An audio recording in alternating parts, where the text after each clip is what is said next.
नमस्कार, आप देख रहे हैं इंडिया टीवी। आपके साथ मैं हूं पंकज भार्गव। कांग्रेस के सारे नेता, सारे सांसद आज दिन भर एक चिट्ठी का इंतजार करते रहे कि राहुल गांधी के लिए चिट्ठी कब आएगी। इंतजार में ही पूरा शनिवार बीत गया। कल रविवार है और कल भी चिट्ठी डिलीवर नहीं होगी। हमें जानकारी मिली है कि राहुल के लिए चिट्ठी सोमवार को आएगी और मंगलवार से अविश्वास प्रस्ताव पर बहस शुरू हो जाएगी। कांग्रेस यह प्लान बना रही है कि मोदी के खिलाफ अविश्वास प्रस्ताव पर बहस में उसकी ओर से ओपनिंग बैट्समैन राहुल गांधी हों। विपक्ष की ओर से सबसे पहले राहुल बोलना शुरू करें, मगर इसके आसार अब कम दिख रहे हैं। इस बीच राहुल गांधी किसके साथ मीटिंग करने गए, किस बड़े नेता के साथ बैठकर वीडियो बनाया, मोदी ने किसको लंच पर बुलाया और अपनी पार्टी को क्या समझाया, केजरीवाल और ममता को राहुल गांधी की कौन सी खबर पसंद आ गई, प्रधानमंत्री ने विपक्षी पार्टियों के लिए क्यों कहा इंडिया नहीं घमंडिया, अगर आज चुनाव हो गए तो नरेंद्र मोदी को कौन टक्कर दे सकता है, राहुल गांधी, अरविंद केजरीवाल, ममता बनर्जी या कोई नहीं। इस हफ्ते का सर्वे क्या है, पूरी रिपोर्ट दिखाते हैं आपको।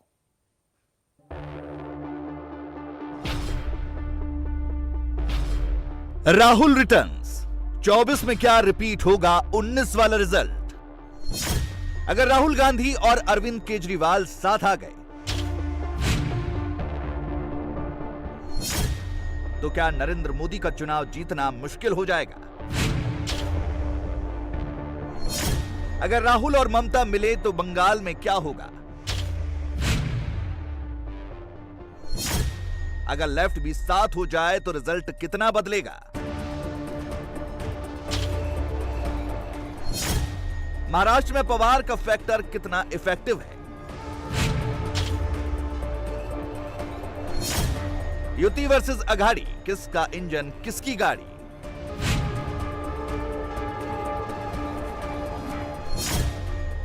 – 2024 में मोदी के आगे दक्षिण का सवाल, क्या उत्तर से मिलेगा राहुल को जवाब। राहुल के आने से कांग्रेस खुश है, मगर बीजेपी उससे भी ज्यादा खुश है।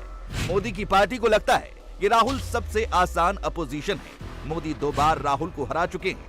24 में प्रधानमंत्री हैट्रिक भी लगाएंगे।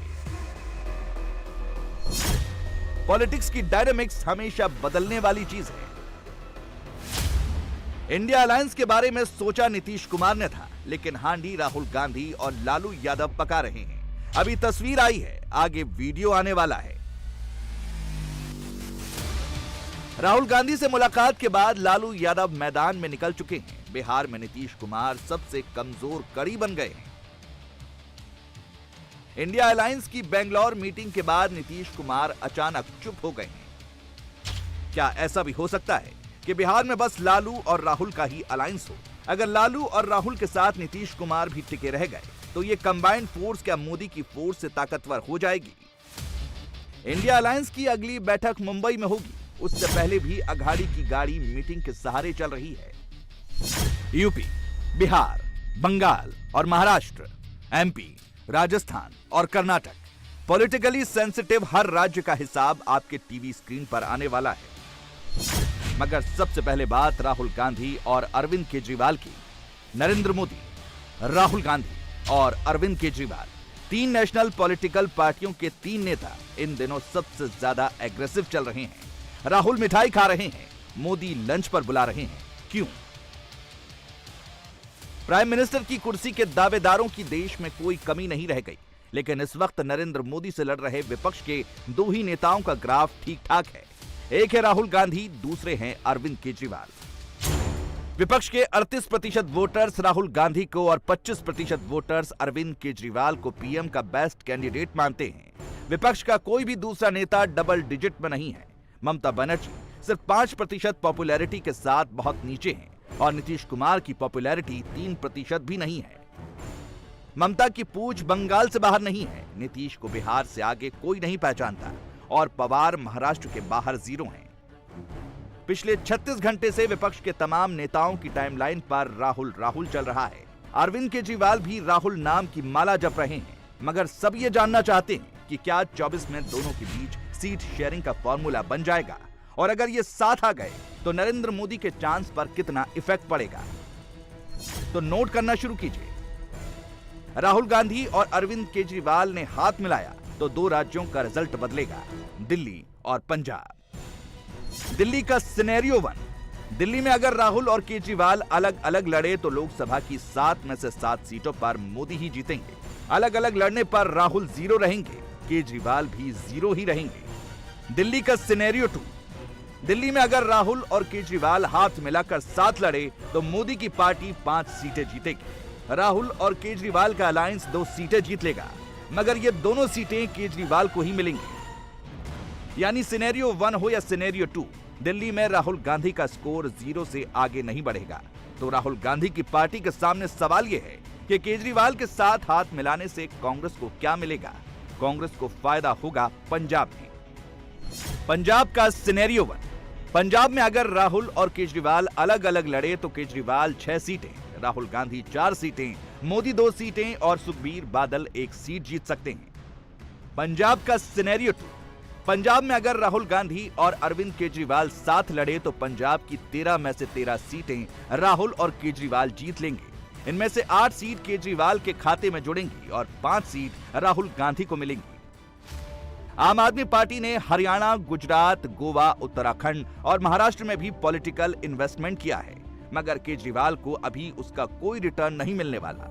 राहुल गांधी दिल्ली और पंजाब को छोड़कर तीसरे किसी भी राज्य में केजरीवाल को अलायंस का पार्ट नहीं बनाएंगे। इंडिया अलायंस की तो छोड़ ही दीजिए, राहुल गांधी को अभी तक कांग्रेस ने भी अपना प्राइम मिनिस्टर कैंडिडेट अनाउंस नहीं किया है, मगर बीजेपी ने राहुल पर अटैक शुरू कर दिए हैं। इंडिया और घमंडिया सोशल मीडिया पर यह चल निकला है। 24 में नरेंद्र मोदी का डायरेक्ट अटैक सबसे ज्यादा राहुल पर ही होगा। राहुल भी ये जानते हैं, फिर भी अपनी लाइन नहीं छोड़ रहे। आज नहीं तो कल, कल नहीं तो परसों सच्चाई की जीत होती है। मगर जो भी हो, मेरा रास्ता तो क्लियर है। मुझे क्या करना है, मेरा क्या काम है, उसके बारे में मेरे दिमाग में बिल्कुल क्लैरिटी है। अब आपको बताते हैं कि मोदी और राहुल के बीच डायरेक्ट फाइट वाले राज्यों में क्या होने वाला है। Madhya Pradesh 29 seat, Karnataka 28 seat, Gujarat 26 seat, Rajasthan 25 seat, Assam 14 seat, Chhattisgarh 11 seat, Haryana 10 seat, Uttarakhand 5 seat, Himachal Pradesh 4 seat और गोवा 2 सीट। इन 10 राज्यों में मेनली 2 पार्टियों के बीच ही मुकाबला होता है। 2019 में 10 राज्यों की 154 सीटों पर भगवा ही भगवा खिला था। 19 में 154 सीटों में से मोदी ने 141 सीटें जीती थी और राहुल को सिर्फ 8 सीटें मिली थी।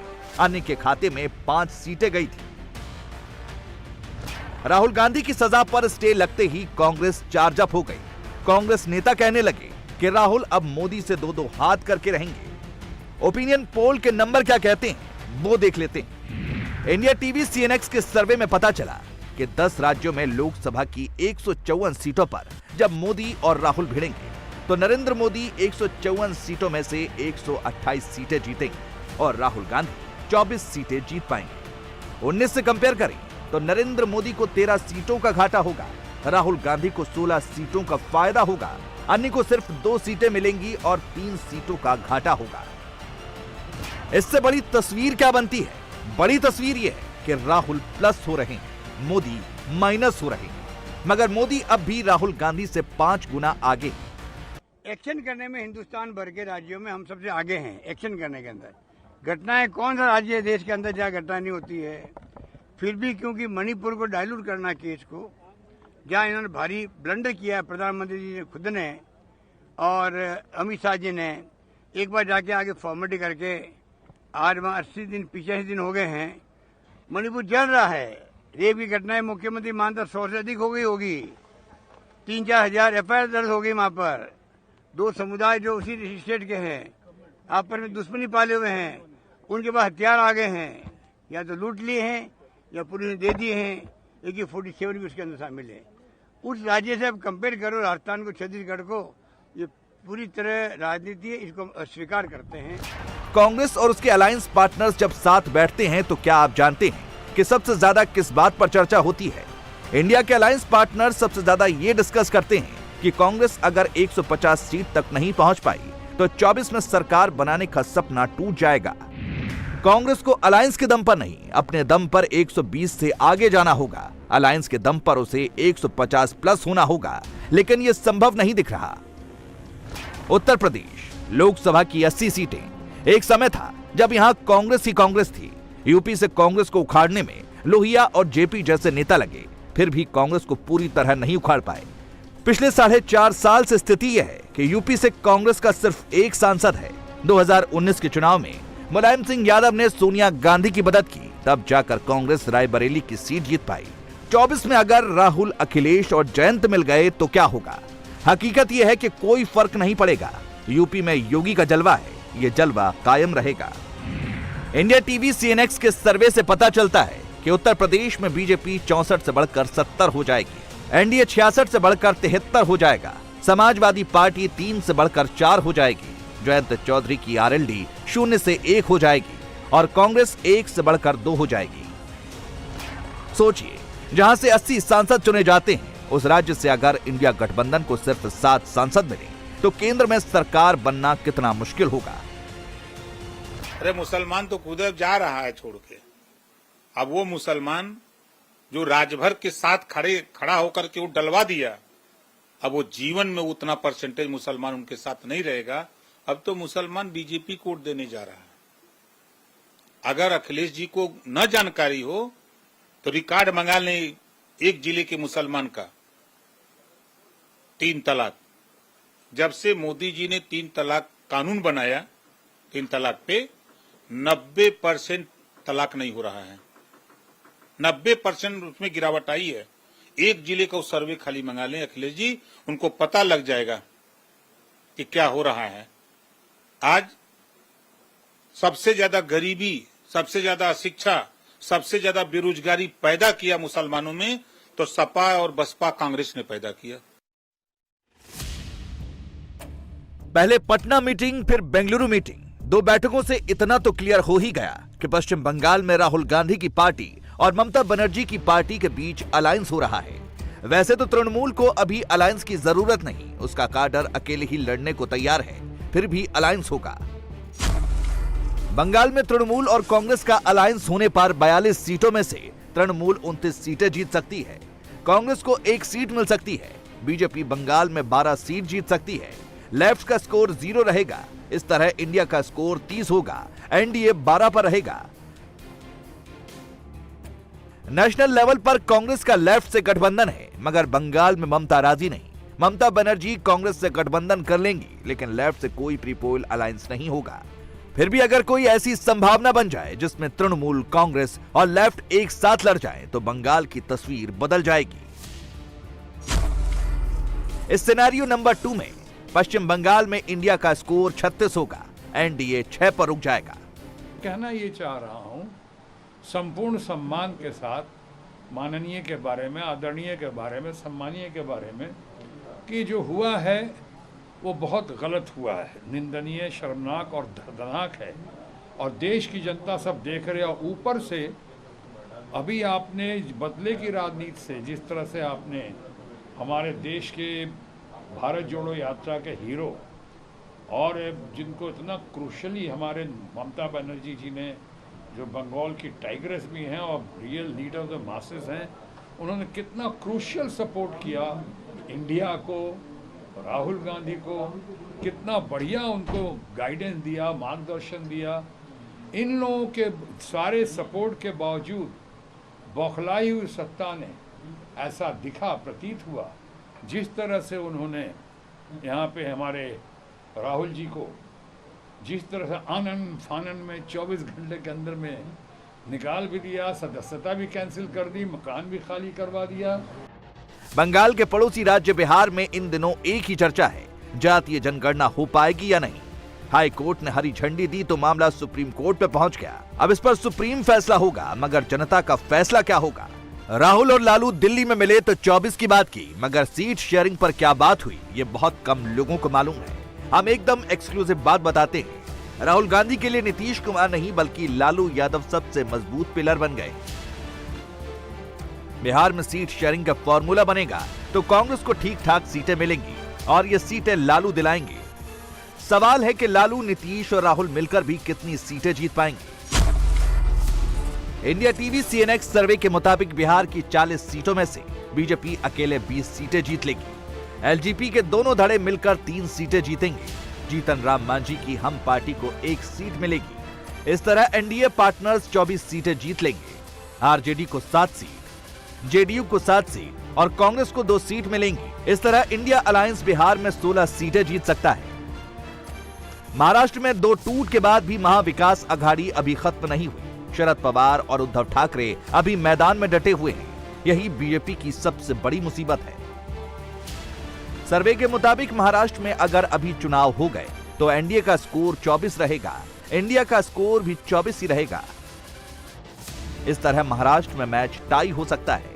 लेकिन बड़ी तस्वीर यह है कि बीजेपी अकेले दम पर 290 सीटें पा रही है, एनडीए 318 सीटों तक पहुंच रही है और इंडिया अलायंस बहुमत के आंकड़े से 2, 4, 10 सीट नहीं बल्कि करीब 100 सीट पीछे है। इंडिया टीवी हर वक्त हर जगह डाउनलोड करने के लिए सर्च करें India TV news Google play store या ऐप स्टोर पर।